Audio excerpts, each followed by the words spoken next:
Bueno, ha venido esta noche un hombre que yo admiro. Yo no admiro a muchas personas, pero lo admiro a él por sus éxitos como empresario, pero sobre todo porque es un hombre de familia muy respetado y muy admirado.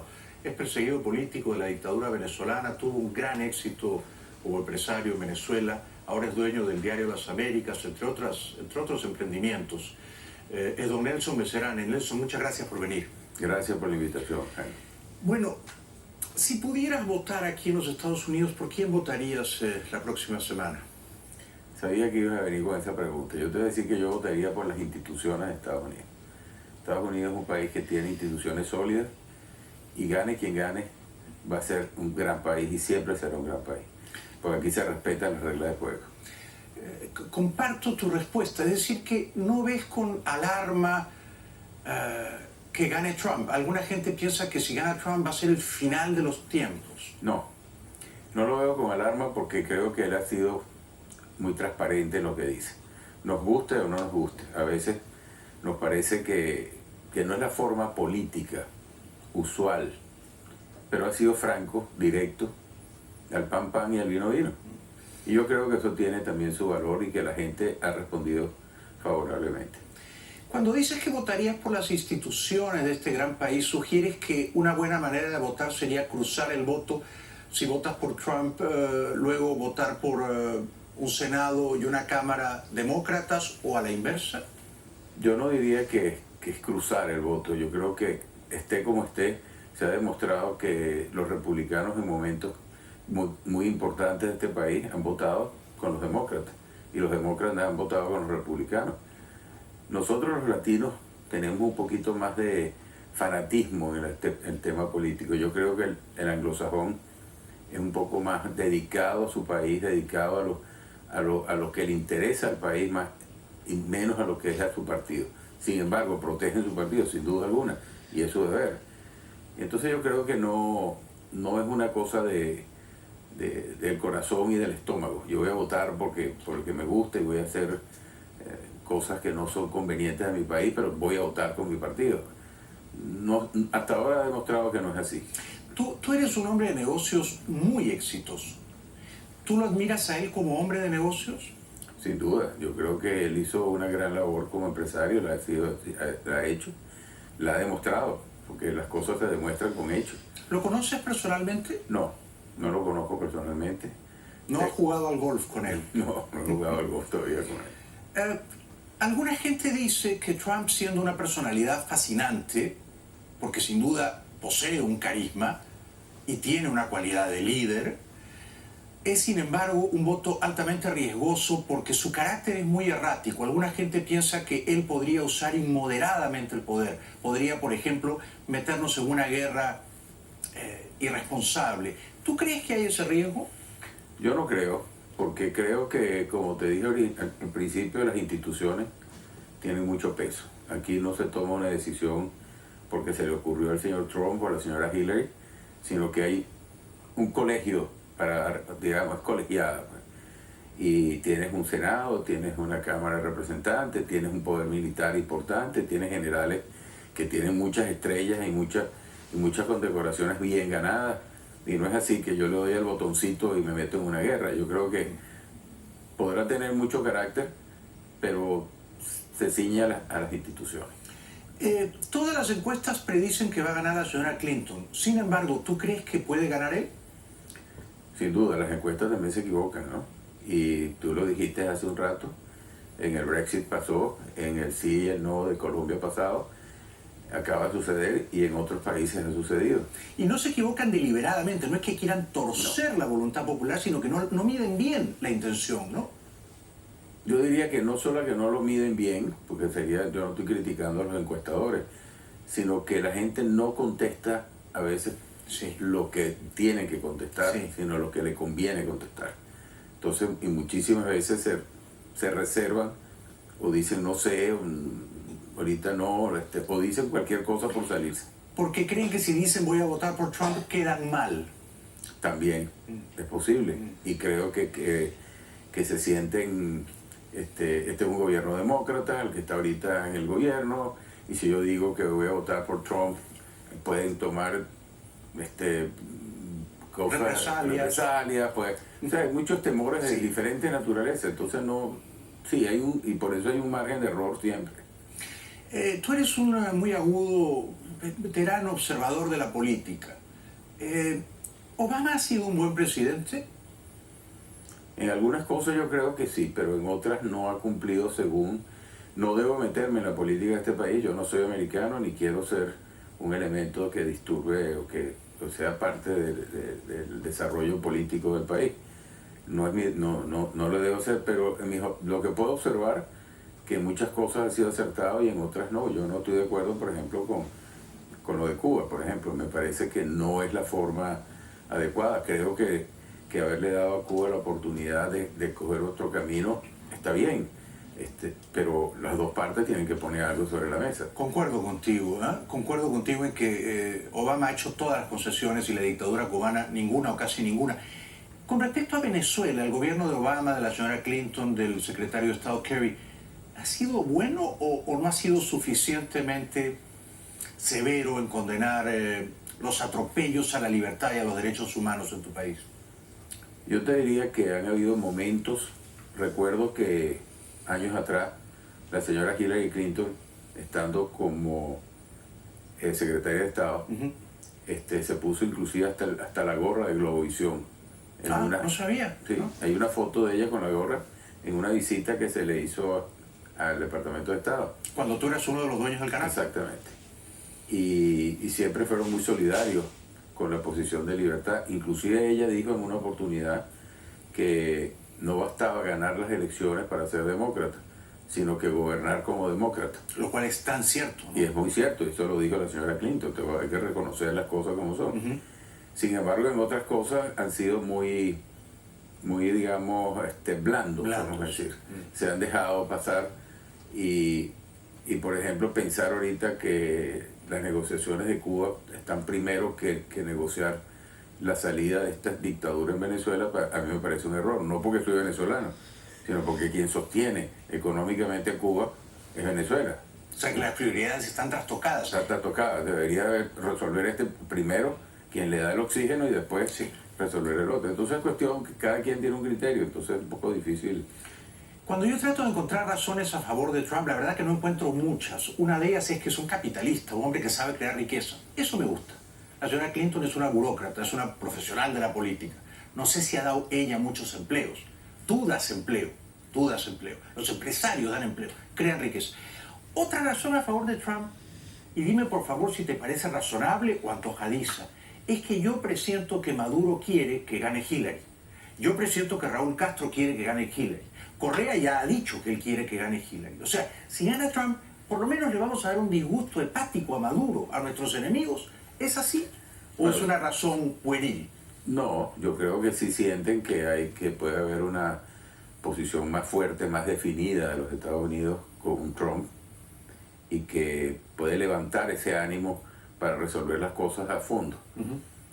Yo, como te digo, hay muchas cosas que ha dicho Trump que a uno le parecen absurdas por la forma de decirlo, pero a veces en el fondo, tú dices, oye, en el fondo tiene razón. Hay cosas que hay que corregir, viéndolo como Estados Unidos. Uno puede tener su corazoncito y decir, bueno, yo quisiera todo para Latinoamérica, pero tienes que entender que este país absorbe todo lo bueno y todo lo malo del mundo, del planeta. Sí, tal cual. Entonces tiene que tener mucho cuidado en que también tiene que proteger su frontera, tiene que proteger la calidad de inmigración que entra, tiene que proteger cómo se comportan. Y eso lo haríamos nosotros en Venezuela igual, y lo haría el colombiano igual, y lo haría cualquier país igual, entonces no podemos criticarlo. Sí. Yo creo que todos tenemos el mismo deber. De hecho, México no es particularmente compasivo con los inmigrantes ilegales que llegan a ese país. Los meten en la cárcel, los deportan. O sea que es verdad lo que tú dices, a veces tenemos una doble moral. Le exigimos a Estados Unidos que nos trate no como nosotros tratamos a los ilegales o indocumentados. Si Trump gana, y esto ahora ya no parece tan disparatado, y te llama y te dice, Nelson, ¿qué más podemos hacer por la libertad en Venezuela? ¿Cuál es la milla extra que no han recorrido Obama y Hillary? ¿Tú qué le aconsejarías? Bueno, habría una lista. Una lista del consejo. No es una milla. Una milla. Un poco más, ¿no? Claro, una milla, pero yo creo que, primeramente, que ejerza su influencia como debe ser, como un gran país que es, ante la comunidad internacional, para que el respeto sea universal, no solamente de Estados Unidos. Si Estados Unidos se pronuncia, a mí una vez un congresista me preguntó lo mismo, ¿qué le pedirías tú? Y le dije, yo lo único que le pediría es que le exija respeto, solamente respeto. Te respete a todos los presidentes de todas partes, respete todas las instituciones de cualquier país, sea el que sea demócrata, ¿se entiende? Y empezará a coger nivel el señor Maduro o el que sea. Lo que pasa es que ellos faltan el respeto, le dicen de todos los Estados Unidos, se burlan de muchos países y todos los toman a chiste y los toman a broma y no me ocupo porque este es un país tercermundista que está allá abajo y lo van dejando. Yo creo que la primera cosa que le pediría es que exija respeto. No es nada. Es una excelente respuesta, Nelson. Te ruego que nos acompañes hasta el final del programa. Tenemos mucho de qué hablar, sobre todo de lo que está ocurriendo en tu país, Venezuela, que supongo que llevas siempre en el corazón. Permanentemente. Regresamos con Nelson Messerane, pasando revista a la campaña norteamericana y también a los últimos acontecimientos en Venezuela. Ya volvemos. Don Nelson Messerane, dueño del diario Las Américas, un empresario muy respetado, muy admirado, perseguido por la dictadura de su país, está aquí con nosotros. ¿Hace cuánto tiempo no puedes volver a Venezuela, Nelson? Recuérdame, por favor. Desde marzo, abril de 2010. ¿Tú tenías fe en que este año se iba a celebrar el revocatorio? ¿Creías que eso era posible? Y sigo creyendo que es posible. ¿Aún ahora? Aún ahora. ¿De qué depende o de quién depende que se haga el revocatorio? Del pueblo. Si la presión del pueblo se mantiene, habrá revocatorio. Si la presión del pueblo decae, ellos van a jugar y van a mover los tiempos. ¿Ha hecho bien Capriles en pedirle a la gente que ahora sí salga a la calle? Creo que sí. Yo creo que es el momento de hacer presencia sin violencia. Simplemente de hacer presencia, de estar en el lugar donde tiene que estar la gente protestando, demostrarles que se les respete sus derechos y el gobierno está preocupado por eso. Maduro sabe desde luego que si hay revocatorio lo va a perder. Sin duda. Y por eso lo está aplazando. Como te dije hace rato, el dictador no se cuenta o no se deja contar. Sí. Y por eso está en esa etapa de darle largas y largas, jugando con las leyes, jugando que si es en el 2017, entonces ya entra el vicepresidente y siguen manejando el gobierno y haciendo todas estas trampas que son usuales en el gobierno chavistoide, ¿no? ¿Debe la oposición está formada, la Mesa de Unidad Democrática, creo que son como 20 partidos, entre grandes y pequeños, ¿no? Pero está Voluntad Popular de Leopoldo, pero está Primero Justicia de Enrique, está Acción Democrática, está Un Nuevo Tiempo. ¿Debe la oposición concurrir al diálogo que pide Maduro, que casi ruega a Maduro desde una posición de debilidad? Bueno, primero, el diálogo fue convocado originalmente por la oposición y convocó al Vaticano para que participara en un diálogo, pero eso fue hace más de 4 meses. Claro. Entonces, apareció ahora el diálogo cuando ya la situación es lo suficientemente grave. No sé si conoce la historia, Maduro se presentó en el Vaticano sin ninguna invitación oficial, sin ningún desconocimiento total del Vaticano. Lo atendieron por detrás en un espacio escondido en la noche, y la primera trampa que hizo el gobierno fue a publicar una foto donde el Papa le estaba dando la bendición y haciéndole la cruz en la frente, que fue de 2013. Como diciendo, acaba de estar con el Papa. No conocía esa historia, increíble. Sí, está en la prensa, y salió la foto y la publicaron. Y después tuvieron que decirle, mire, esto no es verdad. No hubo foto, no hubo nada. Lo atendieron porque un jefe de Estado llega y lo tienen que atender. Pero usaron indebidamente, groseramente la figura del Papa. De ahí ves cómo empieza el uso de esta buena fe que ha tenido la oposición, de decir, ok, vamos a reunirnos, vamos a hablar, porque hay un emisario del Papa que está aquí. Hasta ahí yo no lo critico. Yo lo que critico, si es que puedo criticar algo, es que a la oposición que ya asistió a esa reunión, digo, ok, ahora vamos a poner cuáles son las bases de este diálogo. Primero, hay diálogos si usted me suelta a los presos políticos. Hay diálogos si fijamos la fecha de revocatorio. Y podemos pedir 5 cosas más, pero vamos a hablar de 2 cosas cruciales. Claro. Los presos políticos, que además el gobierno reconoce esta palabra, presos políticos. O sea, que considera que en Venezuela sí se persigue a los políticos. Porque si lo fueran, no se llamarían así. Correcto. Dicho por ellos. Pues yo creo que eso es una condición sine qua non. Liberar a los presos políticos y fijar una fecha para el revocatorio antes de fin de año. Antes de fin de año.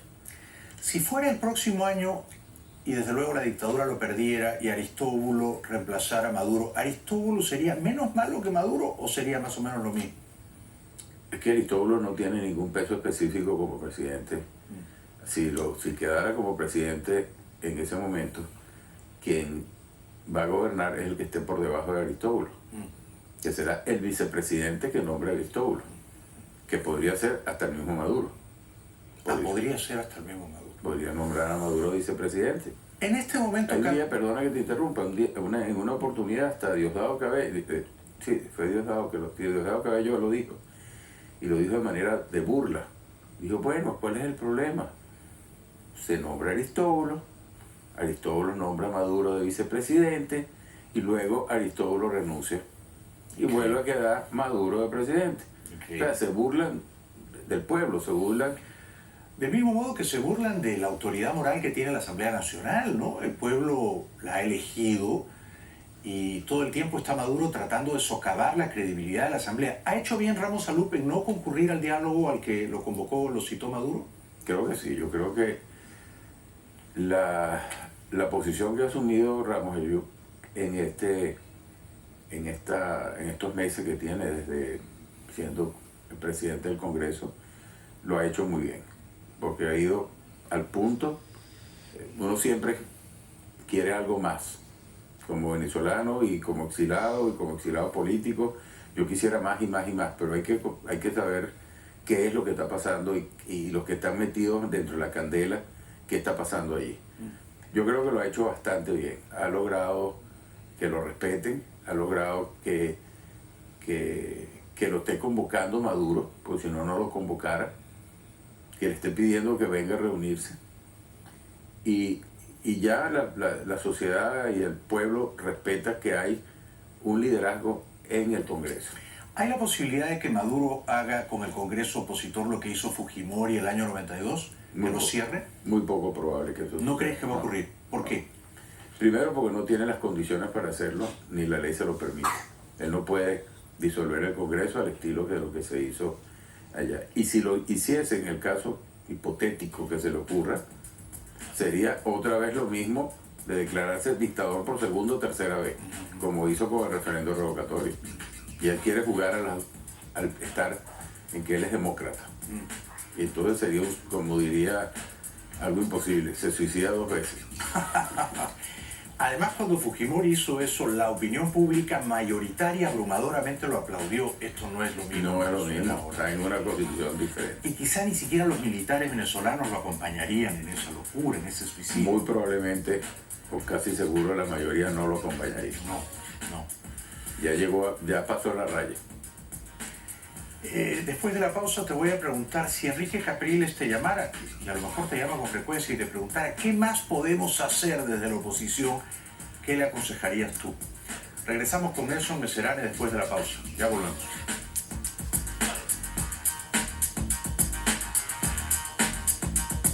El dueño del diario Las Américas, el empresario venezolano Nelson Messerane, ha venido esta noche al programa. Nelson, hace 2 o 3 años...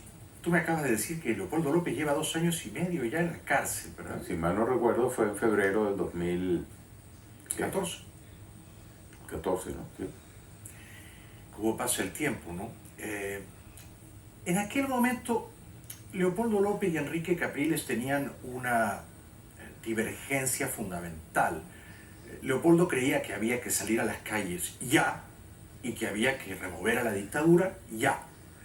Capriles tenía un juego de ajedrez más calculado, más paciente, ¿no? Él creía que se podía ganar la Asamblea Nacional, lo que ocurrió, y luego el revocatorio, y derrotar a la dictadura por la vía electoral, no saliendo a las calles. ¿Quién tenía la razón? Bueno, el tiempo lo está diciendo, ¿no? Que la razón la tenía Leopoldo, porque sin quitarle méritos a lo que haya hecho Enrique, que yo creo que ha hecho una gran labor, fue un candidato extraordinario cuando le tocó serlo. Yo sigo creyendo que él le ganó las elecciones a Maduro. Yo también, claro, sí. Sin embargo, ya se verá en la historia futura, porque el conteo lo hicieron del otro lado. Creo que ha aportado mucho a la democracia en Venezuela, Enrique. Ha unido mucho al país con un joven con liderazgo, con discursos que al principio no lo tenía, pero se fue formando y formando y formando. Y ha logrado una excelente posición. Sin embargo, hay cosas, por supuesto, hay competencias políticas como la vida y existe entre todas partes del mundo. Aquí estábamos hablando de Hillary y Trump, allá estás hablando de Capriles con Leopoldo López o con cualquier otro candidato de cualquier otra parte del país, porque somos democráticos, por Claro. eso, porque existen divergencias. Si no somos monolíticos que tiene que ser uno solo. Sin embargo, considero que la posición de Leopoldo, si se hubiese unido todos los partidos alrededor de él en aquel momento, hoy habría referendo revocatorio, ya hace tiempo se hubiesen resuelto muchas cosas y el camino sería otro. Pero ya eso es historia, ya eso pasó pues. Sí, y ahora que estamos comenzando noviembre de 2016, si Capriles te preguntara, don Nelson, ¿qué debo hacer para forzar el revocatorio? ¿Qué debo hacer que no he hecho todavía? ¿Qué le aconsejarías? Mantenerse firme en el momento que es ahora, mantenerse en una posición no de violencia, sino de firmeza, de convicciones, de pedir las cosas que se tienen que pedir para que se dé el revocatorio, de exigir la libertad de los presos políticos, todos, no de uno nomás, todos. ¿Le aconsejaría salir a las calles y marchar a Miraflores? Creo que ya hay motivos para salir a las calles y marchar a Miraflores, pero con agenda. Con agenda, ¿qué pido? Pedimos esto. Si usted es presidente, usted es gobierno, es un derecho que tiene los que lo están pidiendo, que todo el pueblo venezolano, es un derecho constitucional, está en la Constitución. Inclusive tengo un video que te lo voy a mandar, donde Chávez defiende a capa y espada el revocatorio, y donde dice que es la salida que hay en un gobierno democrático. No deja de mandármelo. Es que el revocatorio Armando, es una idea que Chávez introdujo en la Constitución. Claro. Él amaba la idea del revocatorio. Sí, y él dice, y esto es lo que ahora va a hacer que todos los gobernantes no abusen del poder y se puedan contar a mitad de periodo. Todo eso está en un video que no es un cuento. Aquí está, señor. Es una idea chavista. O sea, Maduro está deshonrando el legado de su mentor. Absolutamente. Claro. Su mentor quería que eso existiera y también así que está en la Constitución. Y tan es así que Chávez hizo 2 revocatorios, ¿verdad? Sí, señor. Uno que perdió y otro que, o casualidad, ganó. Ahora, hay el riesgo, porque yo a veces me temo que sí, de que la dictadura trate de meter en la cárcel a Capriles, no sé si a Ramos Ayub. Bueno, ya te diría ahora, en manera jocosa, sería el suicidio por tercera vez. Ya no hay más manes, ya no te puedes matar 3 veces. ¿No? Claro. Primero desconoces al Congreso, después eliminas el revocatorio, después metes preso a una cantidad de líderes políticos y al final metes preso al presidente del Congreso y a los líderes de la oposición. Bueno, ya está, pues, ya, definitivamente ya no creo que haya nadie que piense que aquí estamos hablando de democracia. Claro. Ya no hace falta de que sigamos hablando de tiempos, Claro. ni mediaciones, ni nada que se parezca, ¿no? Sería efectivamente un suicidio múltiple, ¿no? Sí. Pero Maduro es capaz de cualquier cosa, ¿no? Visto desde ese ángulo es posible Posible. que sea capaz de hacerlo. Nelson, siempre es un gran placer y es muy estimulante conversar contigo. Te reitero mi profundo afecto y admiración por el gran trabajo que haces, no solo en Venezuela, en las Américas, por la causa de la libertad. Muchas gracias por venir al programa. Gracias y siempre a tu orden y te envío el video pronto. Por favor, Esta noche mismo te lo envío. no dejes de hacerlo. Ha sido una voz de sosiego, de moderación. Si gana Trump, si gana Hillary, todo va a estar bien. Nadie se tiene que ir a vivir a Canadá. Gracias por venir, don Nelson Messerane. Ya regresamos.